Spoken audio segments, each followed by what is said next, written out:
તો આગળ વાત કરીએ ટેકાના ભાવની જે જાહેરાતની વાત થઈ હતી તે બાબતે કેવા પ્રકારની મથામણ।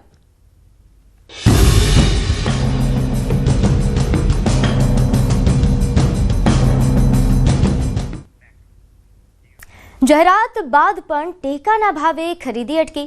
ખરીદીના નિર્ણય બાદ પણ ખરીદી નથી કરી। ટેકાના ભાવે ખરીદીની 1 નવેમ્બર તારીખ આપવામાં આવી હતી। ટેકાના ભાવે ખરીદીનો હજુ પણ કોઈ નિર્ણય નથી લેવાયો। માવઠાગ્રસ્ત વિસ્તારના ખેડૂતોની હાલત તેના કારણે કફોડી બની છે। ટેકાના ભાવે ખરીદીનો નિર્ણય ન આવતા ખેડૂતો ચિંતિત બન્યા છે।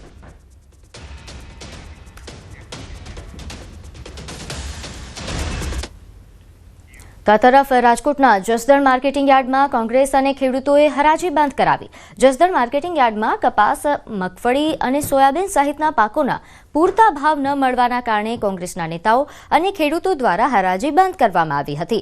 રાજકોટ જિલ્લા પંચાયતના કોંગ્રેસ વિપક્ષ નેતાની આગેવાની હેઠળ મોટી સંખ્યામાં ખેડૂતો તેમજ કોંગ્રેસના આગેવાનો એકઠા થયા હતા। કોંગ્રેસના આગેવાનોએ ગળામાં બેનર પહેરીને સૂત્રોચ્ચાર કરીને યાર્ડની હરાજી અટકાવી હતી। ખેડૂતોને મગફળીમાં પ્રતિમણ 300 થી 1100 રૂપિયા સુધીના ભાવ મળી રહ્યા છે। ખેડૂતો અને કોંગ્રેસ દ્વારા ટેકાના ભાવે મગફળીની ખરીદી તાત્કાલિક શરૂ કરવા તેમજ ખેડૂતોના દેવા માફ કરવાની માંગ કરવામાં આવી હતી।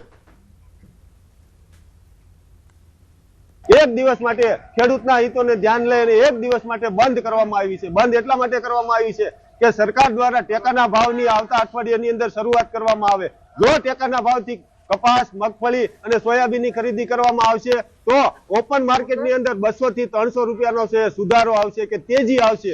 એટલે ખેડૂતોને ત્યાં સરકારના ટેકાના ભાવમાં પણ લાભ મળશે અને ઓપન માર્કેટની અંદર પણ એને લાભ મળશે। એ અમારી મુખ્ય માંગ છે કે આવતા અઠવાડિયાની અંદર ટેકાના ભાવે છે એ મગફળી, કપાસ અને સોયાબીનની ખરીદી કરવામાં આવે। સુરેન્દ્રનગરના વઢવાણના કેરાડાની સીમમાં પ્રદેશ પ્રમુખ જગદીશ વિશ્વકર્માએ ખેડૂતો સાથે સંવાદ કર્યો હતો।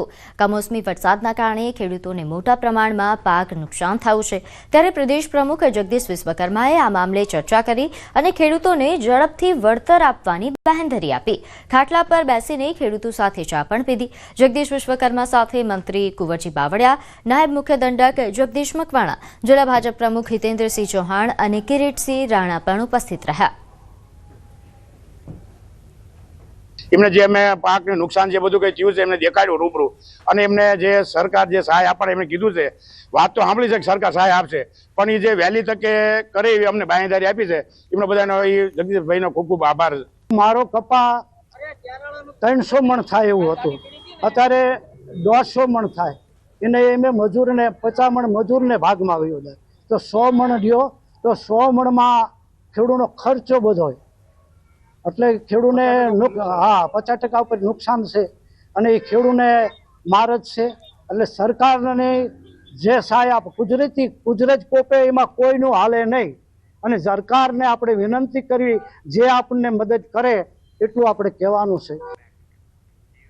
અરવલ્લી જિલ્લામાં વહેલી સવારે ધુમ્મસભર્યું વાતાવરણ જોવા મળ્યું। મોડાસાના ઇસરોલ, જીવનપુર, ટિન્ટોઈ સહિત પંથકમાં ધુમ્મસ છવાયું। હાઈવે પર વિઝિબિલિટી ઘટતા વાહન ચાલકોને હાલાકી થઈ।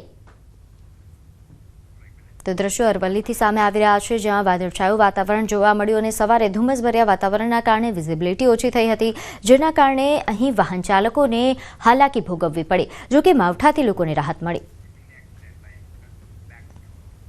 તો અમદાવાદ શહેરમાં વહેલી સવારથી ધુમ્મસભર્યું વાતાવરણ। ગાઢ ધુમ્મસના કારણે વહેલી સવારે હાઈવે પર વિઝિબિલિટી ઘટી। વિઝિબિલિટી ઘટતા વાહન ચાલકો મુશ્કેલીમાં મુકાયા। સવારે પણ વાહનોની હેડલાઇટ ચાલુ રાખવી પડી। ધુમ્મસભર્યા વાતાવરણમાં હવામાં ભેજ હોવાનો પણ અહેસાસ થયો। ભેજવાળા વાતાવરણ સાથે બેવડી ઋતુનો અહેસાસ।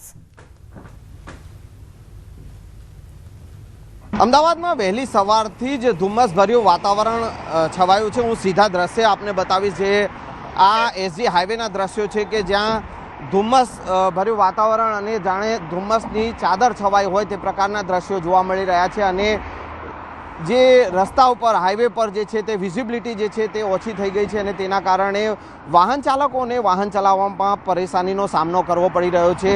વાહન ચાલકોએ પોતાની હેડલાઇટ જે છે તે ચાલુ રાખી અને વાહન ચલાવવાની ફરજ પડી રહી છે।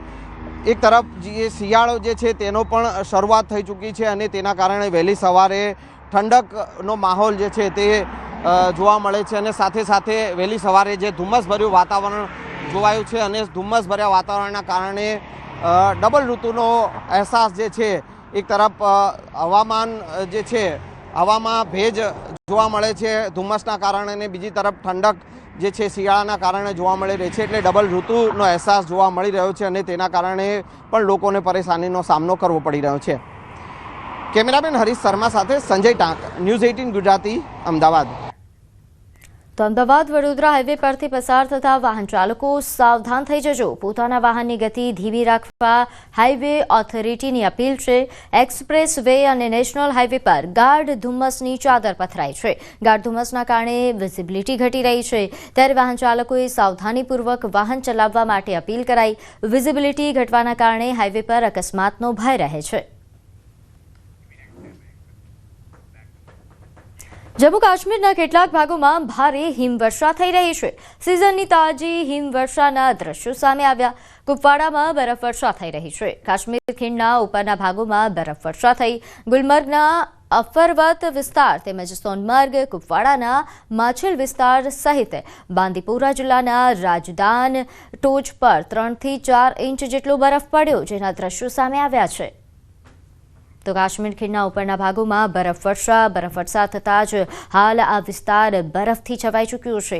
3 થી 4 ઇંચ જેટલો બરફ પડ્યા હોવાની વિગત છે. કુપવાડામાં હિમવર્ષા નોંધાઈ અને જેના કારણે હવે શીત લહેર ફેલાઈ છે. તો જમ્મુ કાશ્મીરના આપ દ્રશ્યો જોઈ રહ્યા છો. અહીં તાજી હિમવર્ષા થતાં અહીં આ વિસ્તાર બરફથી હાલ છવાઈ ગયો હોય તેવા પ્રકારના દ્રશ્યો સામે આવી રહ્યા છે. અહીં કુપવાડામાં 3 થી 4 ઇંચ જેટલો બરફ પડ્યો. તો સંઘ પ્રદેશ દમણ અને દાદરાનગર હવેલીમાં આજે મતદાન. સ્થાનિક સ્વરાજ્યની ચૂંટણી માટે આજે મતદાન યોજાશે. ગ્રામ પંચાયત, નગરપાલિકા અને જિલ્લા પંચાયતની ચૂંટણી માટે મતદાન. જિલ્લા પંચાયત સેલવાસ અને દમણ નગરપાલિકામાં ભાજપના ઉમેદવારો બિનહરીફ ચૂંટાયા છે. સ્થાનિક સ્વરાજ્યની સંસ્થાઓ પર ભાજપે બિનહરીફ ભગવો લહેરાવ્યો છે. તો બાકી રહેલી બેઠકો પર આજે મતદાન યોજાશે.